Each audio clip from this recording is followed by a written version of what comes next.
forum is sponsored by Carlisle Patchen and Murphy, represented by Joelle Kuzum and her associates. Please join me in thanking Joelle and Carlisle. Information about each of our speakers is in your forum flyer, and I refer you to that, so I'll only provide a brief introduction. Our first speaker became the executive director of MORPC earlier this year. Welcome, William Murdoch.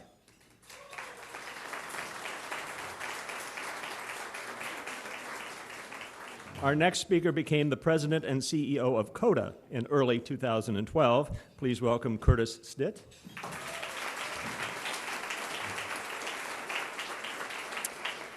Our third speaker is the project director for Alta Bicycle Share, the company that is spearheading CoGo Columbus, the bicycle share program, which is right up here. Take a look afterwards.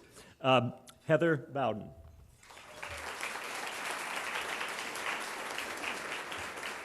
Serving as our moderator today is the founder of Columbus Underground and the co-founder of Metropolitan and a former member of CMC board, Walker Evans.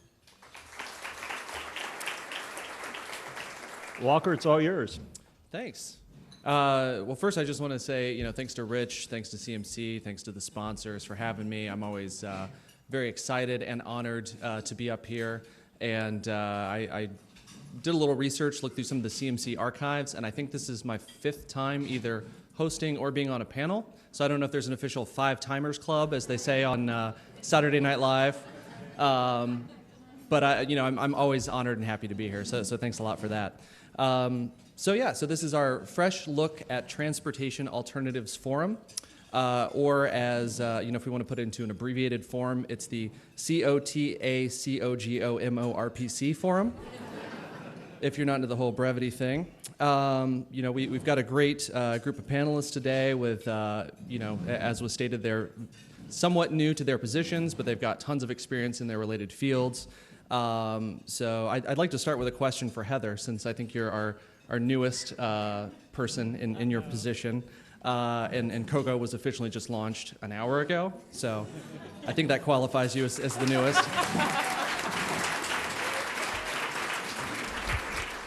And since CoGo is so new, I want to just sort of open up and have you maybe explain a little bit about what a bike share is, how it works, who the targeted sort of customers and clients and riders are going to be, and where we can expect to see these things popping up.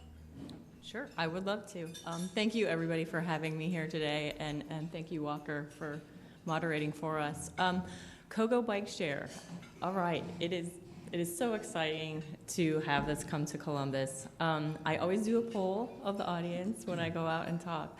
How many have been to DC, Boston, Melbourne, Australia, Chicago, and ridden a bike share? Oh, yes. This is one of the largest raised hand percentages I've seen in all of my talks, I think. But I usually do get about 10 to 20% people raise their hands when I ask that question.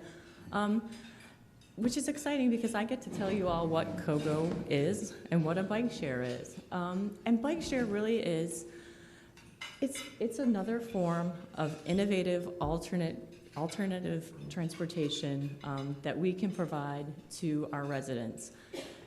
What it's meant is for short trips. So it's basically, if you can imagine, a transit system on bikes.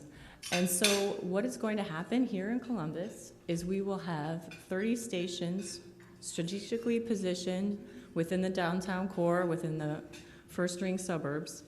And there you'll have a certain amount of bikes that you can either pay a 6-day membership pass, or you can sign up for an annual membership for $75. And so what will happen is you go up, you either put in your credit card and a receipt comes out for a day pass. You will walk over, or you go online to www.cogobikeshare.com, and we'll fill out your information there, and then we mail you an annual membership key fob. So either way, you've got this access or this code to the system. You walk over to the station, you pick out the bike that you want to use.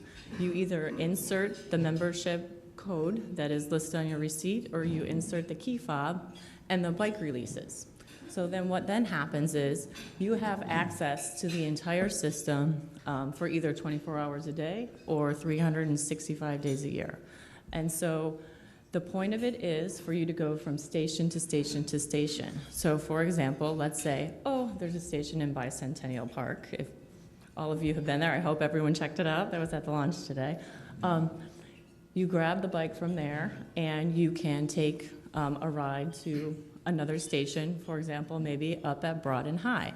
And if you're going out to lunch or running an errand, you basically dock the bike before you go into the restaurant or before you go into CVS or whatever, and run your errand, eat your lunch, come back out, grab another bike, and go on to your next errand or destination spot.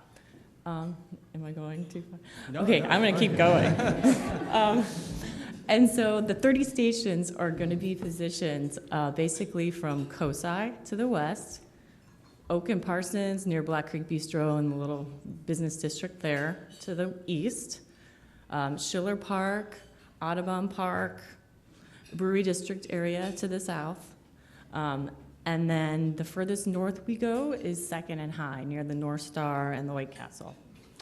So what we're planning to do is give access to all of our residents, all of our visitors of Columbus, and we're really excited. We are called Alta Bicycle Share, as our introductor so mentioned, and we're a company based out of Portland, but we run all of the systems in Melbourne, Australia, DC, Boston, New York, Chattanooga, Chicago. We get to launch next. And then we're going to San Francisco and eventually to Vancouver. And we'll have many more on the way over the years coming. So I'm really excited and proud to work for the company as well because we really are, we are the experts in bike share right now. But we're really excited to be a part of this wonderful mayor's initiative because it has been such a high priority for him and the Green Team with Aaron Miller leading the charge, Brad Westall from Wrexham Parks and Director McKnight leading the charge on their end to really make this a reality, and we're just really lucky to be part of it. Thanks for the information about that. It's great to see, this is one more alternative into a system, of multiple options and things out there for different people. And as I told William on the phone last week, even though we only have about 40 minutes up here, I want to make sure that we talk about bikes and bike share, buses, walking, carpools, BRT, streetcars, light rail, regional rail, high-speed rail, and then Segway, if we have time for Segway at the end. But again, you guys are sort of new to your positions, and a lot of what we were here to talk about today are sort of the fresh perspectives that you bring to your relative organizations and some of the ideas that you want to bring to the table. William, do you want to talk a little bit about what's been going on so far at MORPC and some of the fresh perspectives you bring there? Sure. Thanks, Walker, for moderating and everybody for being here. And I should point out my board chair, Franklin County Commissioner Marilyn Brown, is here. And my voice is a little raspy today. I'm not, I'd like to think it was because I was yelling in support of Heather at her event this morning. But if you can bear with me, I'm going to talk through this. Well, hey, MORPC is a little bit of a different animal, and I think it helps to get the perspective of what MORPC is. And I know that we're a very educated crowd here, and a lot of you really know what MORPC does, and you like what MORPC does. But some of you might not. So let me just explain.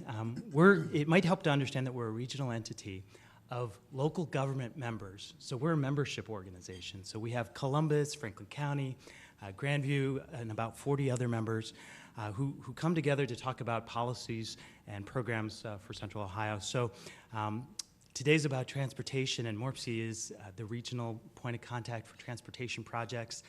But we also do housing services, and we're the regional hub for sustainability, environment, and energy, and policy. But let's focus on transportation because your list was long enough. MORPC helps all of our member communities prioritize the use of federal dollars for transportation. And we do so on everything that was on Walker's list except segways. We do pedestrian-oriented facilities, bikeways. We're very supportive of alternative modes of transportation, cars, highways, freight, rail, all of those things. And when we think about alternatives, we think about how it impacts the community and its livability and its competitiveness. We're involved in things like safe routes to school, which help kids bike or walk to school. It's not only a health initiative, but it's a safety initiative. We've been really engaged in bikeways and greenways, and working with Metro Parks and the city and CoGo to make sure that we're helping connect what is already a pretty robust bikeway system. And it's exciting to see City of Columbus pushing that in the region. MORPC is also responsible for the long-term planning for our transportation in Central Ohio. And some of the things that relate to what we're talking about today, we do this long-term plan. I won't go into the acronym. It's a Metropolitan Transportation Plan. But things planned over the next few years in that include a 15% increase in transit service hours, over 200 more miles of shared use paths, and 100 miles of new pedestrian facilities. And walking, biking, transit, we certainly get to focus on a lot of those things and help to really make a difference here in Central Ohio. So that I don't want to go over, but that's what MORPC is doing, and we've got a lot more we can talk about as we go. Cool. Thanks. Curtis, since you've been at the helm of COTA now for about a year and a half, that makes you our seasoned veteran on this panel of newcomers. Although you've been at COTA for 14 years-ish? 14 and a half. Yeah.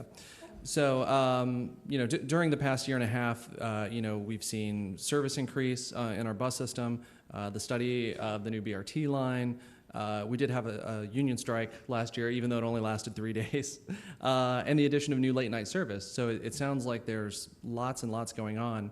What can you tell us about your experiences so far in the first year and a half? You just told everybody about it. Then never mind. No.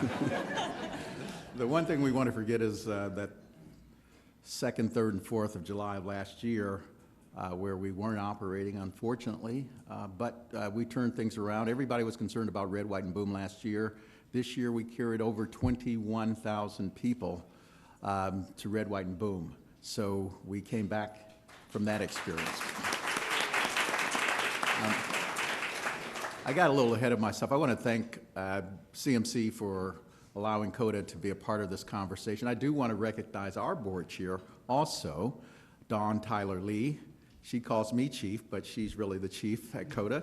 But great topic, a fresh look at transportation alternatives.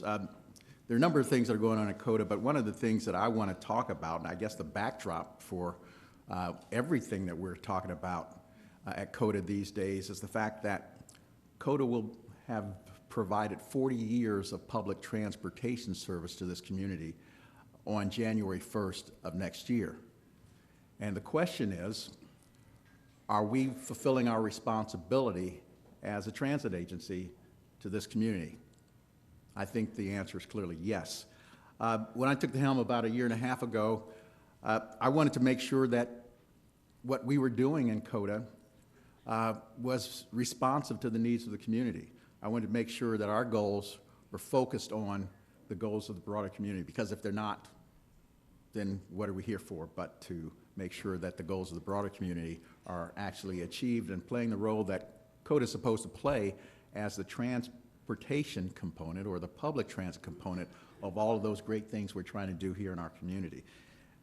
So as we move forward, COTA's goals are going to be focused on how can we effectively move the needle as the City of Columbus and Central Ohio tries to make this a great place to live, or a greater place to live, work, raise a family, and to visit.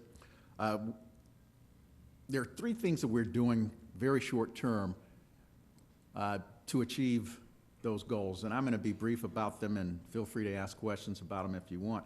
But we're looking at service improvement. In 2006, we had about 630,000 hours of service. That means nothing to most of you until I say that budgeted for this year, we have 923,000 hours of service.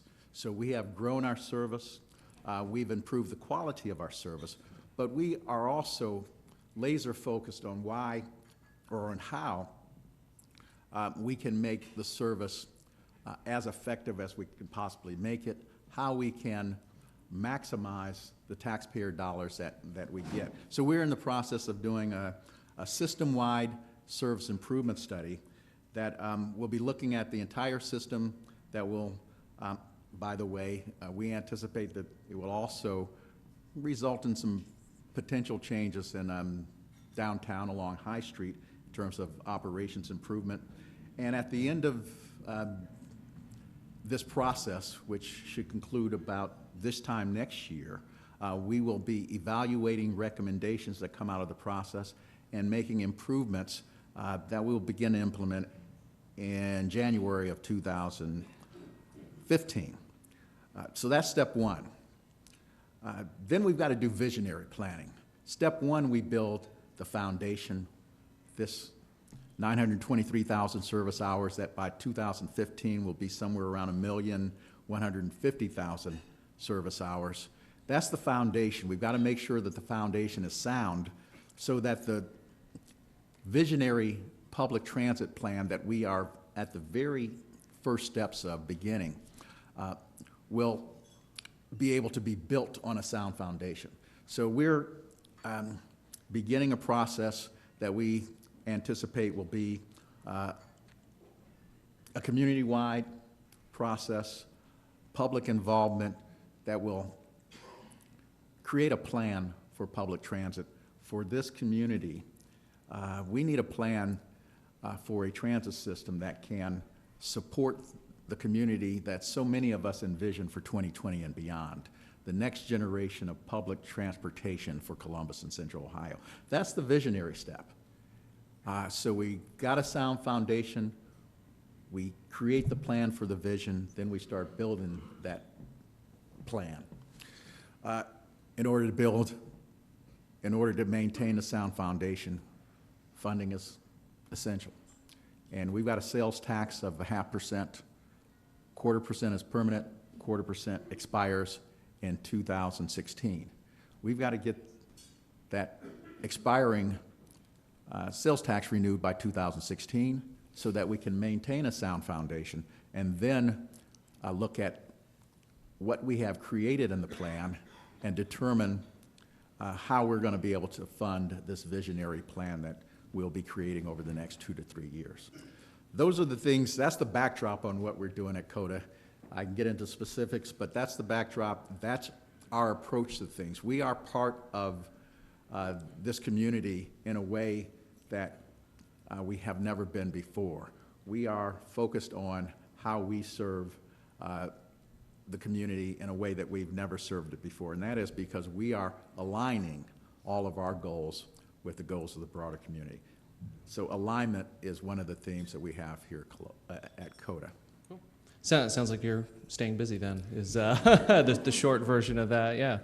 Thanks. Well, you know, as you sort of mentioned, when it comes to planning some of these larger initiatives and when it comes to the research phase of some of these projects, whether it's BRT, bike shares, regional rail systems, one of the steps is always looking at peer cities around the country to find out what's going on there, what can be adapted to Columbus, you know, just for best practice purposes. What are some of the other cities that each of you are looking at right now, and what are you seeing other cities doing well that we can learn from?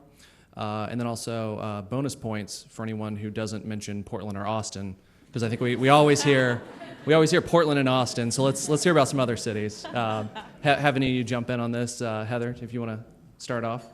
Oh, sure. Well, the first one that came to mind is one I'm sure Curtis is going to mention, but Cleveland, and a lot of the complete streets efforts and initiatives that they're doing right now is something that I've been keeping my eye on. They're looking at street networks, how they can make them more bike, ped, transit, and car friendly all at once. And it's some really exciting initiatives coming out of Cleveland. As far as bike share in particular, several of the cities that we study are ones that are like size. So we've taken best practices from Chattanooga, but then we also look to the larger systems so that we can see what they're doing and how we can downscale it, downsize it to us, and make it work most efficiently. And those, of course, are DC, Boston, and New York. For those of you that don't know, New York City just hit their 1 millionth ride with bike share last week, so that was incredibly exciting for everyone in the bike share industry. And it's only been up and running for 2 Yeah. months, maybe? Yeah. Since Memorial Day weekend. Yeah. It's amazing. So we look to those types of cities to guide how we're going to make bike share a success here. Any more? Oh, no, I'm that's gonna great. I'm going to throw it over. William, Yeah. who do you And who do you know, look to? I want to, before I answer that, I want to, and Heather will appreciate this story. I was in New York City a couple weeks ago visiting my brother, and he's been there for a while, and he always likes to point out why New York City is so far ahead of Columbus. And we're walking down the street, and we passed one of these bike shares, and he's like, "You're not even going to believe this amazing system that we have in New York City. We're so far in advance." I'm like, "No, actually, next week we're launching one in Columbus." And the reason I point that out is because I think that, we definitely don't want to rest on our laurels, but we compete pretty well as a region, and on a number of factors. And our efforts in bikeways are really leading that effort. But, we've got communities like Columbus who've been so assertive on different projects. And we've got some of our communities like Westerville has a bike hub. Hilliard is really into complete streets. Dublin's got the Bridge Street corridor, OSU. Bike friendly. Bike friendly. Yes, we do pretty well. So, but when we do look at our peers, we're looking at places like DC. We're looking at Philadelphia. We're looking at Indianapolis. We're looking at, I'm trying not to say Portland or Austin. Although we did beat Portland on the bike share, didn't we? Yes. Okay, so maybe that's all right then. But no, we look at communities of regions that have similar problems and different solutions than maybe we've used to be inspired and to see how we can push the envelope a little bit here in Central Ohio. Curtis? Well, COTA looks at a lot of peers around the country as well. Heather mentioned Cleveland. That's my hometown. I love it. Columbus is where I live now, and this is home for the last 40 years. Cleveland has one of the best bus rapid transit systems in the country right now, and it's something that we are beginning to look at as well in the Northeast Corridor here in Columbus along Cleveland Avenue, the possibility of bus rapid transit. Indianapolis is on one of the 2 lists of peers that we have. Indianapolis, we just spent a day in Indianapolis yesterday. The reason we went over was because they have a plan that's being touted as a great plan throughout the country for public transportation. And we spent the day with them looking at how they went about their planning process, what they did from the time that the MPO and the transit agency got together, engaged the business community, and now the business community is actually leading the charge for public transit improvements in Indianapolis. But a lot of the things that they said they went through tended to validate the ideas we have about what kind of process we should go through here. A community involvement is part of what is needed here in Columbus in order to make this work. Grassroots as well as treetops. We've got to engage all levels of the community in our planning process.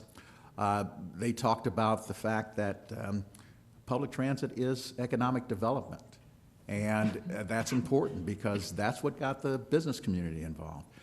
So we look at Indianapolis. I'm going to be in North Carolina next week, and everybody talks about Charlotte. That wasn't one of the ones you said we shouldn't have mentioned. But I'm out in North Carolina next week on personal business, and I'm thinking about, and I've been having conversations with the CEO of the transit agency down there as far back as this February, making plans to spend a couple days in Charlotte, looking at what they did to come from wherever they were. So I'm not sure where they were, but they've got a transportation system down there, public transit system, that a lot of folks around the country say it's a model, and it's something that we should look at to see how they went from where they were to where they are now, and they've got plans for growing public transit in the Charlotte area. So yes, we do look at peers and best practices and what's going on, because in most cases there are really no new ideas. We all do a little bit of plagiarizing, and somebody said yesterday the difference between plagiarism and Not plagiarizing is just a simple footnote.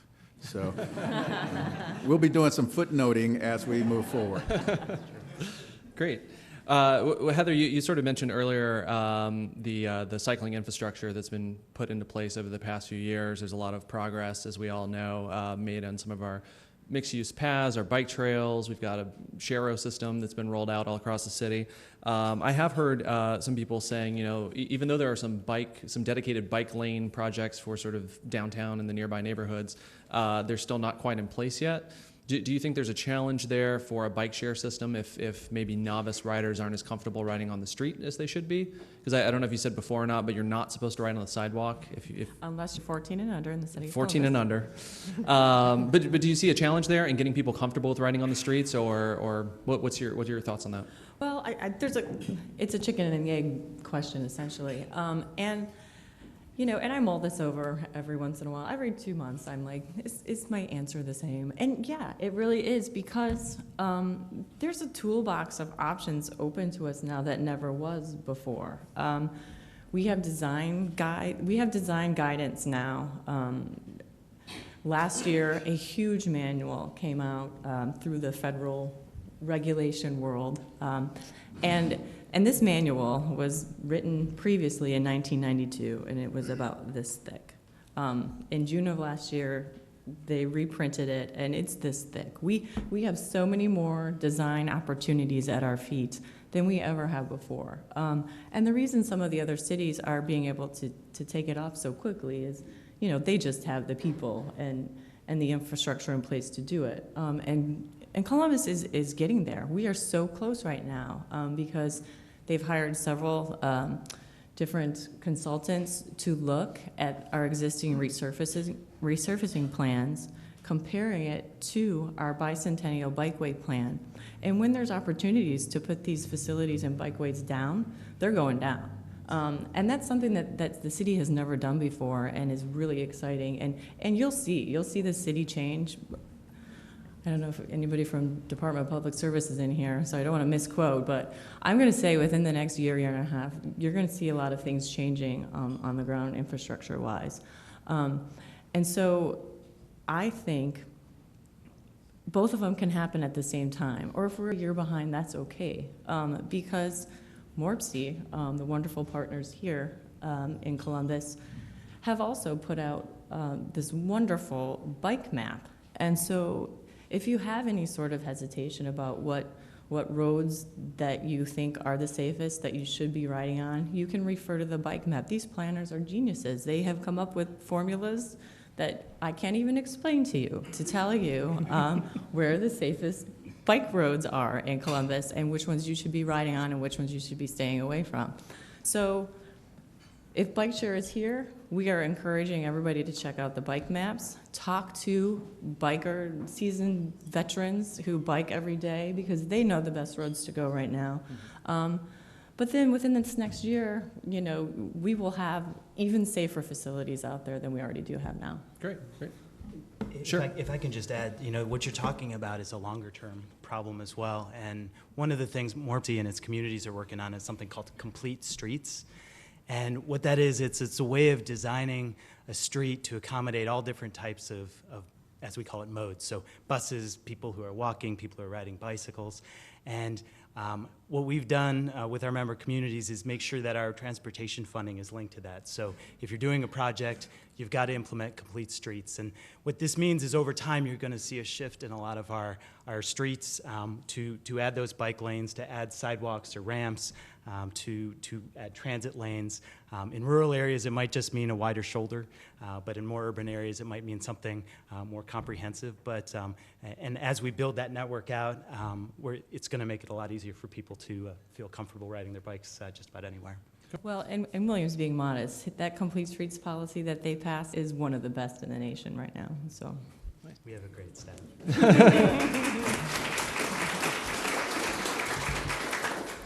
Well, I wanted to mention for those who didn't hear about this, 2 weeks ago, the Northeast Indiana Passenger Rail Association unveiled a study examining the feasibility of developing a high-speed rail line from Chicago to Columbus that travels through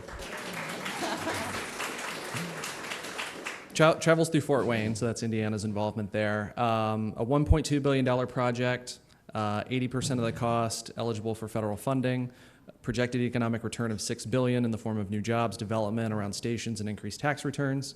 And obviously the biggest benefit for those of us in Columbus is that you can get to Chicago on a train in less than 4 hours. So, sure, give more applause. I take that means everybody likes this idea. So my question, I guess for you, William, is what is MORPC doing to make sure this happens as quickly and effectively as possible? No pressure. We'll No be pressure, selling no pressure. tickets after the luncheon. Yeah. Well, let me say this, Walker. This is it's a provocative and it's an exciting proposal, and we know that Columbus and other cities have been involved in an initial feasibility study that's been promising. There's a lot more study to come.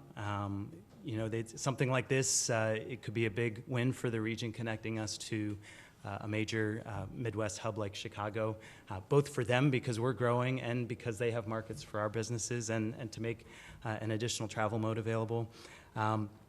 But in order to succeed, it's going to need a really strong business case, and it's going to need really strong community support. And, you know, another thing we need to think about, and whether this is the right thing or not, but those cities that we're competing with have options like that. Charlotte, Cincinnati, Pittsburgh, they all have access to additional modes of transit. So that's something that we're interested in. There's a lot more study to be done. We're very supportive of our partners at Columbus, and we'll be the first ones to ride it if it happens. So thank you. Yeah. Sure. Let me just add to that. Sure. But it's a great idea.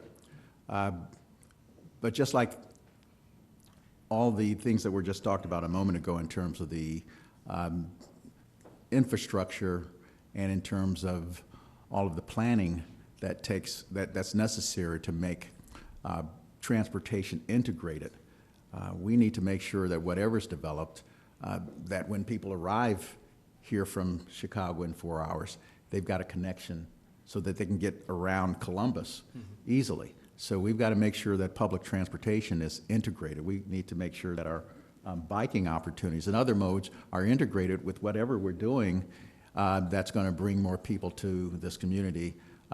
If it's by rail, we want them to be able to get off that train and jump on COTA and get wherever they need to go in the downtown or elsewhere throughout our community. Great. Well, you know, William, you mentioned a little bit about the business case behind something like that and how that applies to workforce development initiatives. One of the more you know, significant factors that I'm reading a lot about is, you know, what the millennial generation wants, you know, where they choose to live, where they want to go as a city, what they want out of the lifestyle. And it seems like every week there's some national publication, you know, unveiling a news story, covering a new study that's showing all these different changes with this demographic. You know, for one example, studies are showing that all Americans are driving less right now, with the total vehicle miles driven peaking in June of 2005 and falling 8.75% over the 92 months since then. So it's been falling steadily. The millennial demographic is leading that shift with a whopping 23% decline in vehicle miles traveled from 2001 to 2009, and that's the 16 to 34 age range. Similar real estate studies are showing related results where millennials are more likely to rent in urban walkable neighborhoods rather than purchase a home and get a mortgage in a traditional sort of suburban setup. We're certainly seeing the effects of that in Columbus with over 5,000 new apartments either recently announced or under construction or being developed, and they're all pre-leasing before construction even finishes. Curtis, are you seeing some of those types of demographic changes in the ridership COTA? And if so, what sort of things are you doing to plan for sort of that changing demographic? Well, ridership is always critical, and we track ridership by line. And we watch there are about 3 of our lines that comprise about 50% of our ridership. All 3 of those lines are heavily utilized in downtown. We understand what the trends are. We look at the trends in this city, and we are doing some things that I think are going to be important as the shift of those people in that demographic group move to downtown, want to live downtown, want to work close to where they live. So we're doing some things that we've been talking to Experience Columbus, the City of Columbus, about that's focusing more public transportation to meet the needs of the folks who want to live downtown, to meet the needs of the entire downtown population, the visitors, the residents, and the employees downtown. And you'll be hearing about some new service that we propose to start next year that will focus on downtown and help get people around in downtown without having to take advantage of their car. Even those people who drive to get into downtown won't have to go back to their car, get it out of the parking lot, drive 6 or 8 blocks to get to another part of downtown, just to circle the block another 20 minutes to find another parking space. They'll be able to jump on COTA and easily recognize the bus that will get them around downtown and get to their next downtown destination. Thanks. Either of you want to add on about the millennial, the demographic question? You know, you're exactly right, Walker, that Central Ohio is changing. And with the millennial demographic, some of the trends that we're seeing are just stunning if you look at where we're going. We saw a stat that said under 70% of drivers let me back up, 19-year-olds with a driver's license is under 70%. And I don't know about you, but how many people didn't have their driver's license when they were 19? I mean, that's a sea change when we're planning for transportation. Some of the trends that we're seeing with millennials, we're also seeing with other generations as well. So as we're thinking about transportation and we're thinking about how to meet those demands, the one resounding thing that we're seeing is that the demand is for a really robust group of transportation options. The more ways to travel, the better, and more happier people are, the better we can recruit millennials to stay here and move here. And that's a challenge as we're moving forward, but it's one that's really important, and your point about the millennials is very important. I think just to piggyback on that, conversely, we need to think about our seniors as well, though, because there's been some studies that have been coming out through the Department of Aging here in Ohio, and there's a great map. I have it on one of my PowerPoint slides, but basically goes from a green to a red color on all of the counties of Ohio. Within the next 20 years, we are going to have a huge population of folks that are 60 years and older in this state, and we have to think about how we can provide them options as well. So I think it's everybody. We need to be looking at everybody. Definitely. Great. Well, I think we're going to throw to some questions. The microphone is right over here in the back. And if anybody would like to ask our great panelists some questions, please approach the microphone.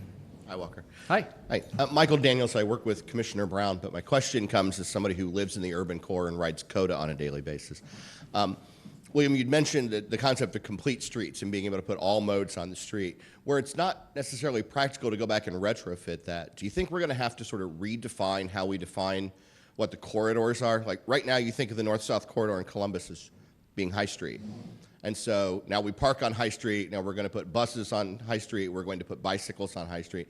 Do you think part of this is going to be having a discussion about using Front, Neal, Third, Fourth, and then going east and west using Long, Rich, et cetera? Does expanding our definition of what those corridors mean, does that have to be part of the process? Well, that's, thanks for the question, Michael. It's interesting because as we're offering more options and as we're looking at different modes using what had primarily been car-oriented roadways, that's something we're going to have to look at. And without getting into which streets should be which corridors, we work with our partners at Columbus on that. But, definitely you're going to have to look at it. And one of the things that comes out of what you're talking about with these different corridors is the types of trends we're seeing are supporting additional downtown redevelopment. And as you have more people and more businesses moving downtown, the expectations, the usage patterns, everything on those streets could very well change in the next few years. So that's something that we'll be planning for and watching for. But I think the really great story there is I think it's great to have so many different forms of transportation competing for the same area, because that means that it's a robust downtown, and we're getting even more healthy downtown. So. Well, and I think just to piggyback on that, it slows traffic down as well, so it actually creates safer environments for all users of the roadway. And it also, if you're in a downtown grid situation, those cars are going to find another street to ride on. You can watch it. You can watch when people around all of the U.S. or when cities around all of the U.S. have converted, one-way streets to two-way, which are happening all over the country right now. People find another way around, and we don't turn into a gridlock city. We have enough capacity on our roads within here in Columbus that we can make this really work. Thanks, Michael. Jolene Molatoris, U.S. Railcar and Molatoris Associates. I want to go back to the millennial that you brought up so very importantly, and to all of you. How can we give and help the millennials have a voice that is not only influential, but has the power to affect policy in our city, in our state, and at the federal level? Who wants to jump on it? That's a good question, Jolene. I'm not sure. Columbus has always been described as a community that's easy to get involved and engaged in. I think it's just, and the group we're talking about are folks who are very comfortable reaching out and being active and attempting to get engaged and to impact policy, just as you said. How can we help them? I'm not sure how we can help them other than to welcome them and to get them focused on the issues that we want them to be focused on. It's a pretty broad question, Jolene. I'm not sure that there's anything that we can do except to continue to welcome them as this community is described as a welcoming community to get them involved in. If you're talking about public transportation policy, and if you're talking about a particular types of projects, I would encourage them to get engaged in seeking better collaboration between the modes. And we talked about the grid system and the multi-utilization of our streets, but without collaboration, we're just going to have a hodgepodge of different types of transportation systems or different modes of transportations that aren't well integrated. And we need to do a better job in working collaboratively across the modes. And if there's anything I would encourage that group to do is to get involved in that particular effort. Can I just mention, in terms of clarification, you said it was pretty broad. The fact is, all the infrastructure is built to last 40, 50, 60 years. And so we have, I think, a very important obligation to the people who are going to use it the most, and to be recognizing what it is they want. And I don't think that the policy at the state and federal level always reflects that. And it's not so easy for all these sort of amorphous, very large group of people. And I think we have some obligations on how to organize. And Walker, you're excellent at this, so I'm sure you know too. Thank you. I think it's a great question, and it's really the onus is on us as public agencies to figure out how to get folks engaged and how to get them connected to us. I know the easy answer is social media. Certainly we do a lot more than I think a lot of agencies might do at COTA and at MORPC, and that's one way, but getting that generation out to our meetings and our planning, we may have to change the way we look at asking for input or holding a meeting. Millennials wouldn't be the only ones who might be happy about that, because everybody's using these different technologies and approaching things differently. So, but getting them involved is one thing. This is something that's not just unique to them. We're seeing this with our senior population. Columbus is growing more diverse. We're trying new ways to reach out to diverse populations to get them in the process. It's one thing for us to see a demographic trend and a preference and something in the New York Times that says a generation wants something. It's another thing to actually hear it from them and have them engaged in it. And I think we take responsibility for trying to make sure they're engaged in that. I'd like to just throw out, we've got a sea change of culture happening. I mean, we've talked about this. We know our younger riders, our younger riders of all of our modes are wanting to live different lifestyles than previous generations. I think what's really exciting and is happening at state agency levels, at MPO levels, at city levels, in the private consulting field. I don't mean to be rude, but some of the older folks are, the older way of thinker folks are, they're starting to retire. And That means they'll come to more public meetings. no, I'm not public meetings. There's legitimacy to what I'm saying, though, even though I am kind of being a little coy. We're going to have those new thinkers in positions of power eventually. I can tell you at ODOT, 40% of the population will be retiring in 5 years. I believe I'm right, Jolene. And then at the same time, as I was mentioning earlier, we have a different toolbox of design tools at our fingertips. And then thirdly, we have that different culture. We have a different generation of folks that will be in positions of power thinking about things differently. So I'm excited. I think it's going to happen. Great question. Hi, Dan Coe, Columbus iWorks. I'm speaking of integrating transportation systems. There's an existing rail corridor that goes from the convention center to just west of the runway at Port Columbus.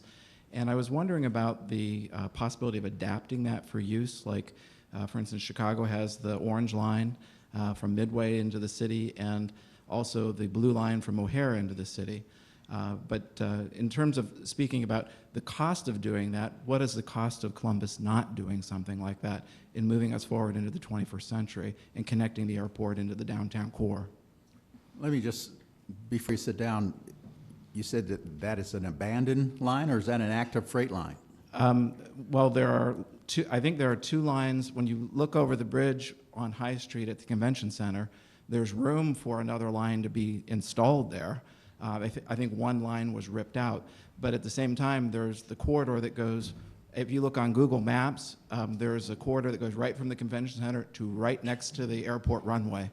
And it's just west of the airport runway.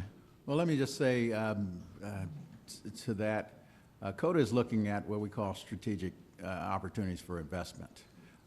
We look at the opportunities to purchase abandoned rail lines, and there's one, I think we've got a meeting even set up tomorrow to discuss, and we've been in conversation with the owners of an abandoned rail line that runs somewhere near where you're talking about, but runs to the north out towards Westerville.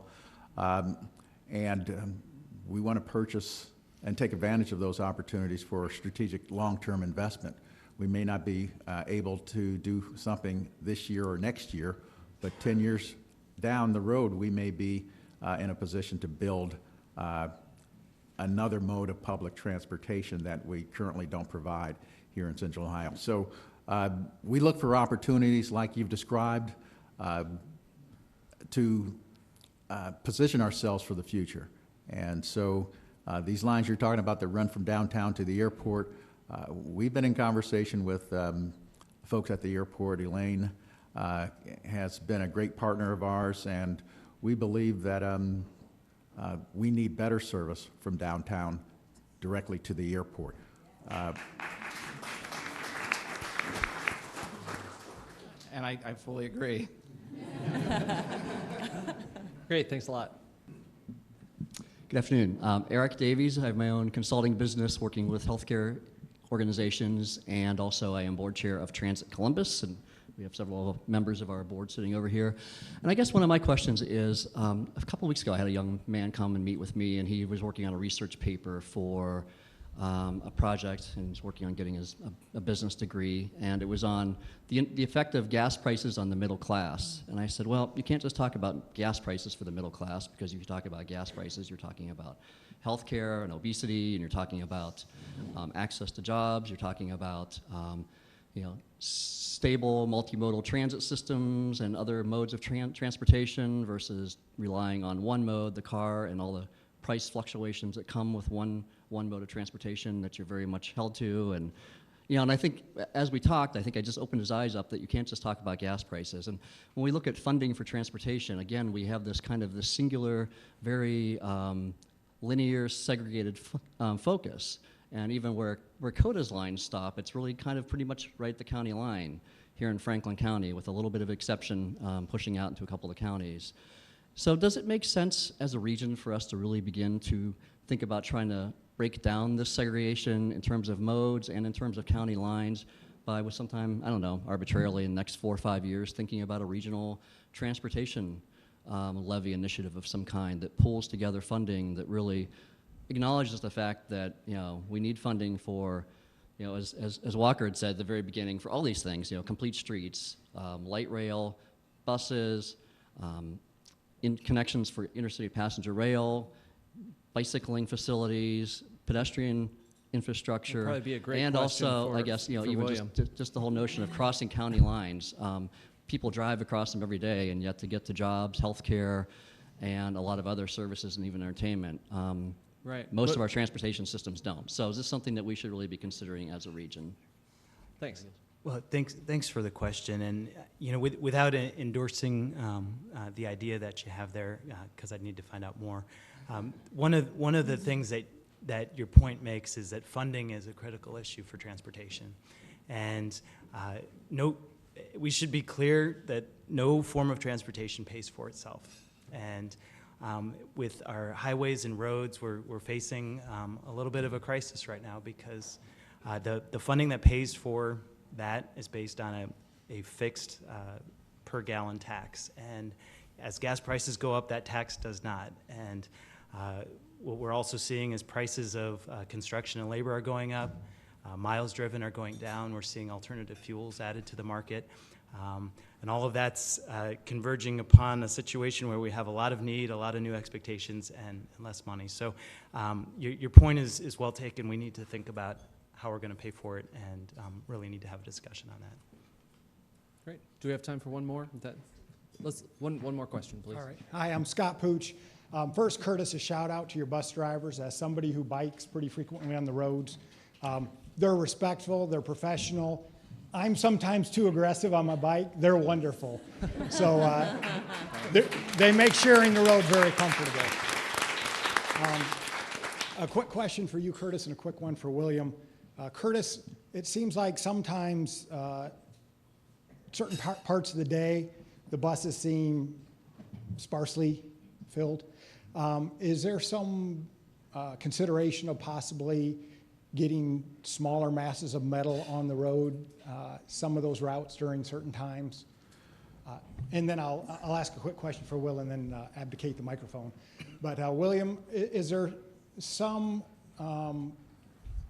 possibly private-public partnership, some way to look at, to encourage commuters on bikes, a changing facility, a bike store? I know they have some of these racks, but you know, some way that people come downtown and change into something professional off of their bike, especially on a rainy day.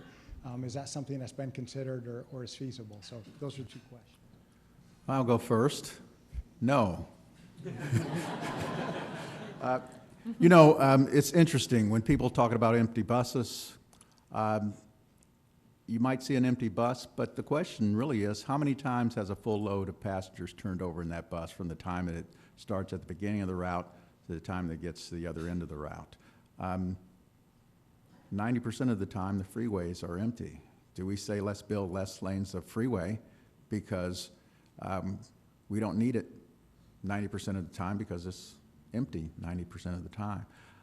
I think we have to look at the not just the snapshot of when you look at the bus, but what is that bus doing during the 20 hours that it's out running on the street throughout the day on that route, and how many passengers it actually carries per hour on each route, not just when we casually look and see that it's not quite full. It's the total impact of the service throughout the day, 365 days a year, that really makes the difference, not just those snapshots. Your question was on bikes and partnerships and making things easier for cyclists.